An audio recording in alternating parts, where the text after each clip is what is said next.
my mother came over one day, knocked on the door. I didn't answer. She opened the door, walked in, and she saw me sort of levitating above the bed because I was busy astral traveling and my physical body was levitating. And I never sort of clocked this. I never knew that this had happened. And the funny thing was, she didn't mention it for my entire life until just before she passed away.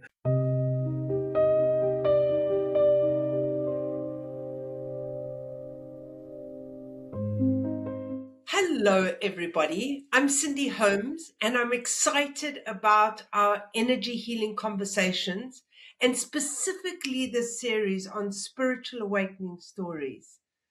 Today, we're going to explore from materialism to meaning. Thank you for taking part in our energy healing conversation. Denis, I am so excited to have you here with me today. We have a long history, one of you being a photographer at a special occasion for me, to kind of landing up, helping us record in lockdown and in the studio. But today's not about your and my story and walking a path together.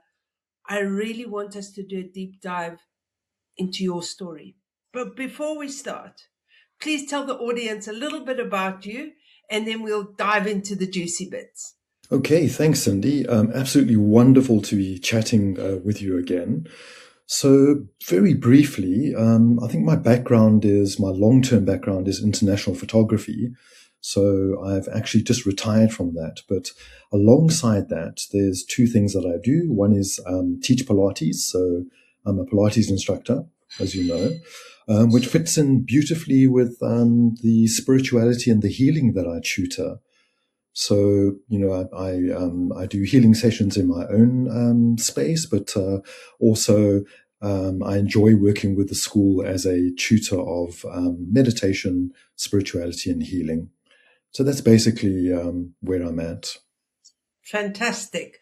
So I'm curious as to how you got to being in that space. And part of your story, and one kind of, I wish in my own story that I'd learned meditation at a young age. Tell me about that, Denis. It was at a young age where you kind of first started to explore spirituality. So what was going on in your life? Tell us a bit about the early days. Okay, thank you. So it's very specific. At 17 years old, I was sort of getting towards finishing my schooling, and a good friend of mine lent me a book. So I sort of read this book, and it was a book by Lobsang Rampa, who was known to be a Tibetan Lama. But it turned out that this is just a quirky thing. It turned out this Tibetan Lama was actually channeled by a British plumber. But besides that, the information in the book was very, very exciting for me at that stage. So it was all about meditation, astral travel, extrasensory perception, all of those things that were very interesting to young people in the 1980s, I guess it was. And that really hooked my interest. So, I started working with the book. I started astral traveling, so I had some funny experiences with that, and started meditation. So that was the very beginning for me. Okay, Denis, you can't say some very funny things happened. You have to give us an example of a funny thing that happened while astro traveling. As long as it's broadcastable. Let's I'm sorry, Cindy. Yeah, I'm not sure if it's that fashionable these days to do astral traveling, but the meditation was important, the astral traveling. So let me tell you a funny story. So we stayed on a small holding, and my mother came over. My apartment was like separate to the house. So my mother came over one day, knocked on the door. I didn't answer. She opened the door, walked in, and she saw me sort of levitating above the bed because I was busy astral traveling and my physical body was levitating. And I never sort of clocked this. I never knew that this had happened. And the funny thing was, she didn't mention it for my entire life until just before she passed away. And then we were having a conversation with my dad, and suddenly this came out, and I just burst out laughing. I was like, "No, you never told me a single thing about this." But that was the scenario. I mean, wow, Dennis. I mean, that kind of physical evidence back then was quite extraordinary. Do you still levitate above your bed? No, not at all. I don't play around with things like that anymore. That's so interesting. And just for listeners, please don't try it at home unless you know what you're doing. Exactly. So, kind of that went on for a period of time, and then you got into life. You rolled up your sleeves. You did what was expected, and you know, tell us a bit about that. You got engaged. Tell us about you did what life expected you to do, and then what happened. Absolutely. So essentially, when I left school, I started working on the gold mine. So a good friend of mine got me a job on the gold mines, and I very quickly became highly paid because I was working alongside older guys with families and what have you. But I was earning the same money as them because you get danger pay for going underground or working in a dangerous environment. So I was earning well. I had all the trappings. So I had a motorbike and I had a music sound system, and I was clubbing and enjoying myself. And also, I had a fiance.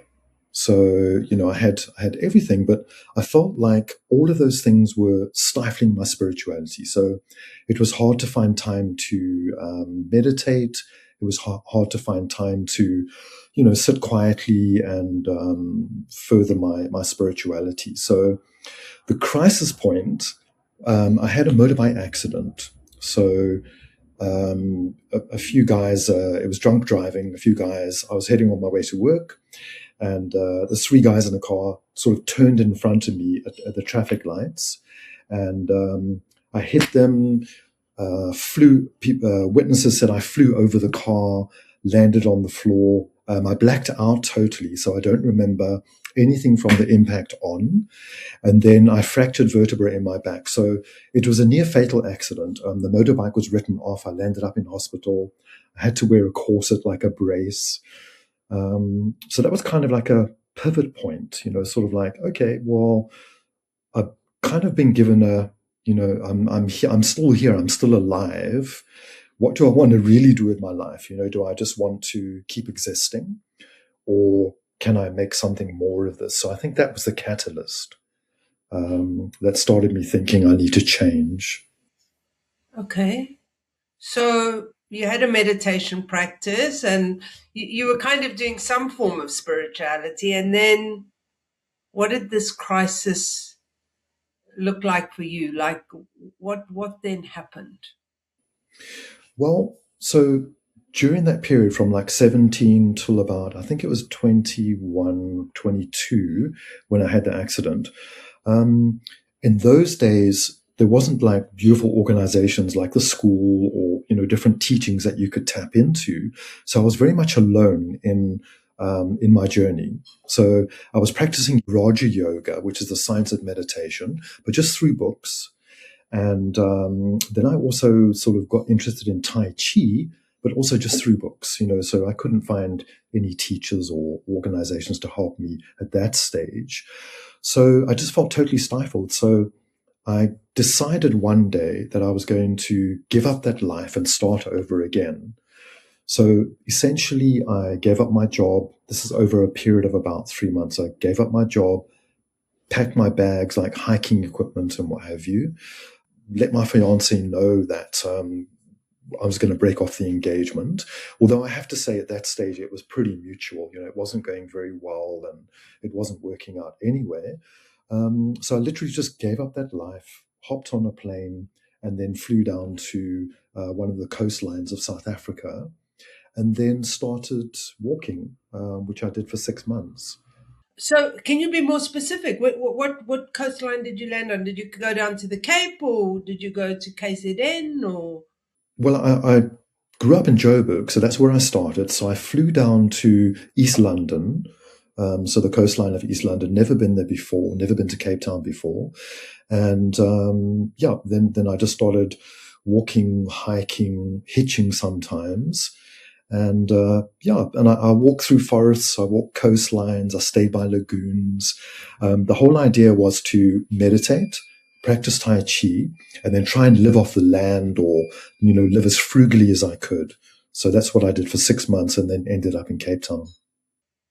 Tell us some exciting stories, Dennis, that happen. I mean, it kind of sounds like everyone's dream of like, let's give up the material world and let's, you know, get into nature and do. And you did that at quite a young age. I mean, that what happened in, what, give us some stories, but also I'm curious around what started shifting in your energy when you did this, like just pausing and going deeply into nature by the sounds of things. Absolutely. So it was a lot of solo time. So if I think of kind of like if I think of tarot cards, it was like the hermit. So I went into sort of like a solo hermit phase. Um, and I got a lot of teaching through nature as well. So, totally on my own, just amongst the elements and what have you. To give you an instance, two instances of that. I was walking along a beach near Swartvlei, which is it's on the it's quite near Wilderness. So I was walking near Swartvlei. I guess it's like a 20 kilometer stretch of open beach. So I'm walking along the beach and just like totally meditating as I'm walking. And then I felt like I disappeared because I became one with the elements. So my ego disappeared, and I just felt that I became one with the wind, the air, the sand, the light, the sun, the water. And it was just the most beautiful, beautiful experience. You know how in spirituality there's a saying that we are all one, or we are one with all of life. Well, I literally experienced it then. So that really gave me sort of like impetus to continue the journey. Right up until this point where I am now. And then another time, I was sitting on the beach at night, and I felt like I fell up into the stars. So it's kind of like the weirdest thing. I mean, you don't fall upwards ever, but that was how it felt like I fell up into the stars and just experienced the cosmos as it is type of thing. So I guess tuning into source energy. Source energy and finding the oneness. Um, is there a desire as to do that again in your life? Would you? Do you know what I mean? Because everyone, I know Dennis quite well, and him and I have kind of been on the mountain together. And I'm curious to know, is would that be something you would suggest to somebody, like to just step off the grid, step out of the matrix, and be in nature for an extended period of time? Mm. I would definitely recommend it, but obviously these days people are very, very busy. So people have hard working lives, they have families to care for, money to earn and things like that. So I would suggest it absolutely to turn your life around, but maybe you don't need something so extreme. Maybe you can give yourself like a week or two once every so often. So for instance, I went on a mini retreat to Plettenberg Bay once, and all I did was, I think it was 8 days, booked an Airbnb kind of in the town close to the beach, and then I just spent my days meditating, doing my exercises, walking to the beach, hiking around a little bit, and just tuning to nature and the divine. So, and also these days, there's lots of beautiful retreats that you can go on, like yoga retreats, or retreat yourself, or various things like that. And of course, there's the Vipassana where you spend 3 or 10 days in absolute silence. I'm not quite sure that would work for me, but maybe it would be a very good inward journey for me because, yeah, that's really, really interesting. Um, What happened when you arrived in Cape Town? Well, if I go back to what you were saying about, the energy shifting and the changes happening and what have you, um, I found that, well, in life, I found that when you take a chance, so you give up something, you open kind of a void space. So you open up space for something to happen. And apparently, the universe abhors a void. So the universe always fills a void when it's there. So if you open yourself up to new beginnings, then the universe takes you on a journey to find out what you're going to do next. So while I was traveling, I was cooking food and everything, because obviously I needed to survive. So I tried to I tried to make some dishes out of leaves and plants and stuff like that. I nearly poisoned myself once. I was in the middle of the Knysna forest and I collected these leaves. I had a book on what you could eat and what you couldn't eat, but it's hard to identify things. So I made this beautiful stew that I thought was a beautiful stew. And I took one mouthful and then my whole mouth went numb. So from here all the way to my ears went totally numb. So that kind of, it's a wake up call to say, okay, this is probably not good for me. So, I sort of cleared my mouth out, made myself vomit. I hate to admit that, but just so that I was safe. Yeah. And so experiences like that. But so as I was going along, I was cooking to survive, but then I met some guys that were deep sea fishing and oyster diving. So we were smoking fish and cooking oysters, and I was getting like really creative with like food. I mean, you're a foodie yourself, you've worked in restaurants for many, many, many years, so you can sort of like equate to what I'm saying. And I started getting very excited about creating food. And then I approached a restaurant one day and I said, look, I want to become a chef. What do I need to do? It was actually one of the Protea hotels in Wilderness. And the management said, you need to go and get an experience in a restaurant and then approach an organization to teach you chefing. So I was like, oh, heck, how do I do this? So eventually I traveled on, got to Cape Town, never been here before. And the first day that I was here in this new city, I went to 4 different restaurants, asking them and telling them my story that I want to get experience to become a chef. So the first one I went to was a lady Austrian chef, but she wasn't there. So the management said, come back later. I got rejected at 3 other restaurants, went back to this one, spoke to the lady, and she gave me a job on the spot. So I never looked back from there, and I worked as like chef training and everything for 4 years. So Wow. So from the quiet and the stillness of the inner world into the craziness of a busy kitchen. absolutely, How phew. I think I have actually heard that part of your story. Also for those of you who are listening to this, just to explain, in those days we didn't have Google Maps or let's see on Google. You had to find things in the telephone book, and kind of the exploration and the adventure was, not being in a city before. You had to explore at quite a different level to the way we are able to connect today. Mm, Dennis, the key things in your life around spirituality and awakening and learning, because there's a long journey from 17 to this beautiful exploration and going on a 6-month self retreat and self adventure. What are the key elements for you around, energy healing and energy and spiritual principles that kind of crafted your life? If what do you understand? The question is like, what were these paths, and has it been a friend or a foe?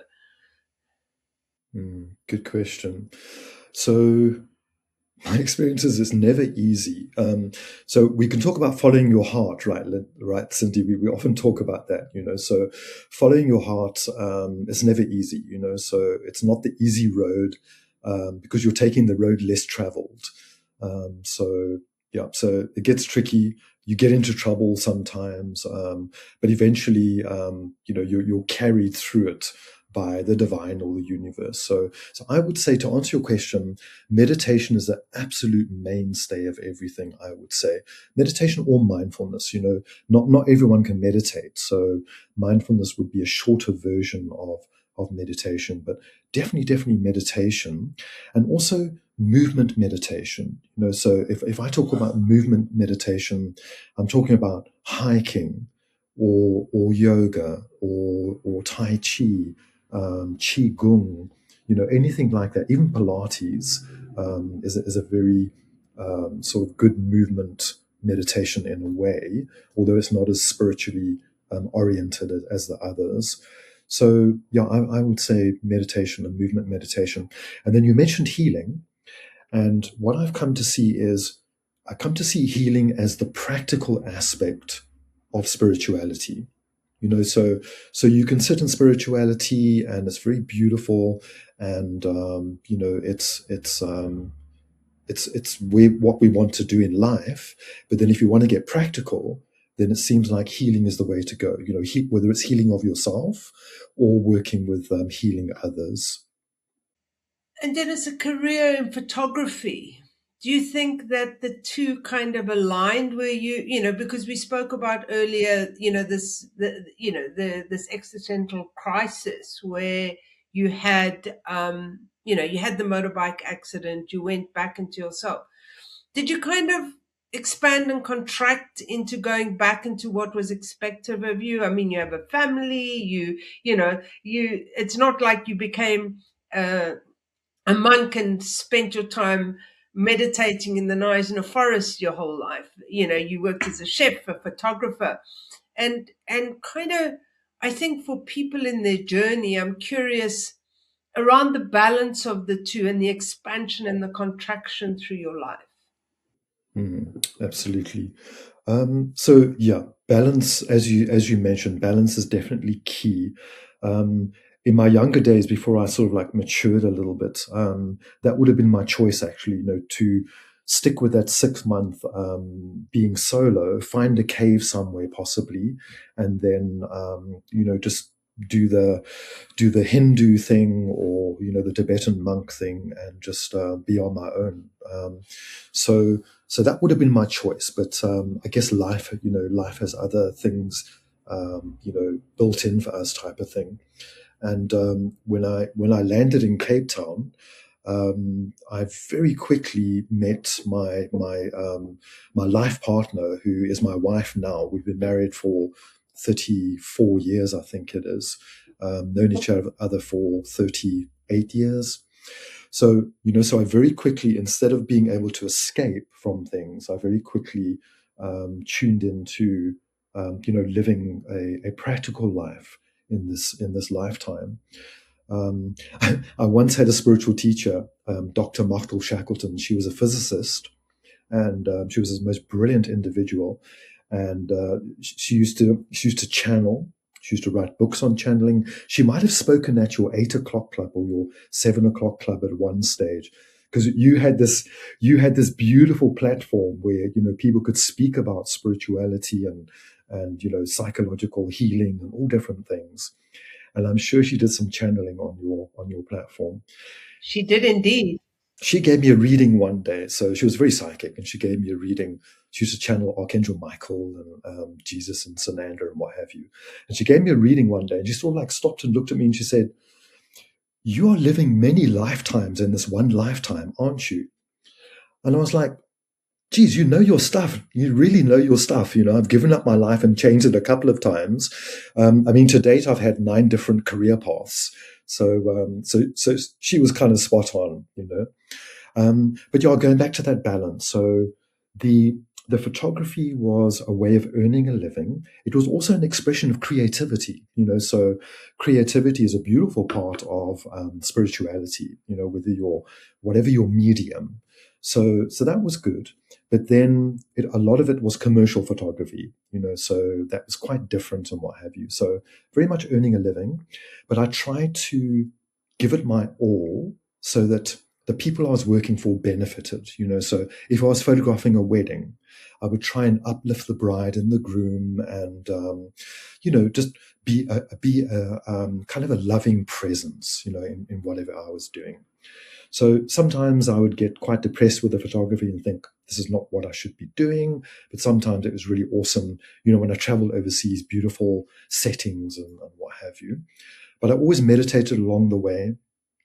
And then I tried different things while I was also doing that, like caring for the elderly in England, um, palliative care for St. Luke's Hospice. That's where we met in person about 11 years ago. Yeah. So, palliative care and things like that. And then I taught mindfulness. So I think when I first met you, I asked you if I could do a mindfulness talk on your talk platform. And you very graciously said, yes, come and talk. And that was our connection from then on. So I remember that really well. You are, I mean, you're part of your career now is facilitating and supporting meditation in the way that you facilitate as a facilitator and as a tutor. In this crazy world today, why do you feel that the forms of meditation why do you think it's important, Dennis? Just share with our audience why you think this is such an it's been such an integral part of your life since you were 17. How would it help people in these times today that we're living in? well, I've seen it practically in how the students transform. So people come in with trauma, they come in with ungroundedness, they come in with energy, they not being able to manage your own energy and things like that. So it's really important to, I guess, manage your own energy, face your demons eventually if you can, which is one of the hardest things to do, to work with your own healing and then possibly the healing of others. And then, we're not isolated in this world. I mentioned before becoming one with the universe. Well, we are actually all interconnected. We're interconnected with all of life. And we know that's from quantum physics. Energetically, I'm connected to you and connected to the other person. And so it ripples out through all life. So whenever we learn to sort of raise our own vibrations, whenever we learn to heal ourselves, ground ourselves, protect ourselves from unwanted energies, we change life around us. So I've seen students become sort of healing entities in the world where they don't even have to do hands-on healing, just their very presence makes a difference to friends and family, to strangers, and it ripples out around our world. And I think for me, you mentioning the energy management, I mean, being grounded and having your spirit in your body can be a game changer. Mhm. Absolutely. For me, that's like, I think for me, my biggest learning was, I didn't know how to do that. And learning that for me was a massive game changer. And it's one of the things you teach about. You teach about energy management and how that is. Lastly, Dennis, really the question I would like to ask of you is if somebody is listening today and feels the beginning of curiosity about healingness, of this oneness or consciousness that you speak of, but doesn't know where to start, what would you suggest? I'll try and leave you with an analogy that possibly people can, our listeners can sort of tune into. So possibly visualize a table. So a table, four legs, and there's a book on top of the table. Okay, so the tabletop would be your spirituality, and then the four legs are what will support your spirituality right now. Okay, I'll come to the book a little bit later. So the four pillars or the four legs of the table, I would say, one is meditation or mindfulness, which I've mentioned before. So I really believe in that. Another would be healing, which we've mentioned. So working with healing of yourself, and then possibly going on to work to heal others, because healing is a very practical aspect of spirituality. So there, if I'm talking about healing, reach out to healers. So reach out to energy healers, Reiki practitioners, kinesiologists, physiotherapists, wherever you need to get your healing, whether it's physical, mental, emotional, or spiritual. Just start talking about it and start reaching out to the right people, because as a community, we're very heart-centered, right? So as a community, you just need to find like-minded souls, and there's a lot of people out there who will care for you and uplift you. So that would be the second leg. Look to your healing. The third, and also include in that movement as well. So including that possibly yoga, Tai Chi, Pilates, anything like that. Then I would say definitely listen to podcasts like this, or read, or listen to audiobooks. These days we are so blessed because there's so much wisdom that we can just reach out and take. One of my favorite resources is going to Tia's animal shelter bookshops. And there I can walk in, pick up a dozen beautiful books on healing, mindfulness, spirituality, or meditation, and it doesn't cost me anything. So the resources are there, or YouTube or Instagram or what have you. And then lastly, connect to nature. That will be my other thought. So, Cindy, you and I, we both agree on this, like 100%. Get out into nature, hike if you can, go on retreat, swim in the sea or rivers. And if you can't, bring nature to you. So there's a lovely little picture that I took some years ago of a lotus. Surround yourself with images of nature. Grow herbs. Grow herbs on your windowsill that you can use in your cooking or anything like that. So that would be my suggestion. Dennis, I agree around the nature, like 600%. Living in London is tough, but Hampstead Heath is not far away, and it's free, and it's getting out there. So I concur 600% with you about the nature and about everything else. That stillness. Even if it's the stillness, for me, the meditation and the nature almost goes hand in hand in terms of my own practice. Tell us about the book on the table. Thank you. I was hoping you were going to ask me about that. So the book on the table is your own private journal. You create it. It's not created by anyone else. And it's the story of your journal. So when you do these spiritual practices, the universe will be walking side by side with you in different forms. And so if you journal, you get a sense of how cared for you are, how you're not alone, and how you grow, because you can document the dreams that come to you. You can document the synchronicities, the miracles, and just the way that you are so, so loved in this lifetime. So I would suggest journal your journey. Absolutely. Oh, Dennis, that's so beautiful. You're so, so loved. And I think on that note, I love you and thank you for showing up today and being part of this crazy journey of myself and the school over the years. It's been wild. It's been fun. If you're listening to this, I think Dennis's suggestions around where to start are fantastic. I just want to thank everyone for listening today. If you've enjoyed the podcast with Dennis and I today, please like it underneath, share it with a friend if you think someone would benefit from it. And we look forward to seeing you for our next episode. Dennis, once again, thank you so much and goodbye, everybody.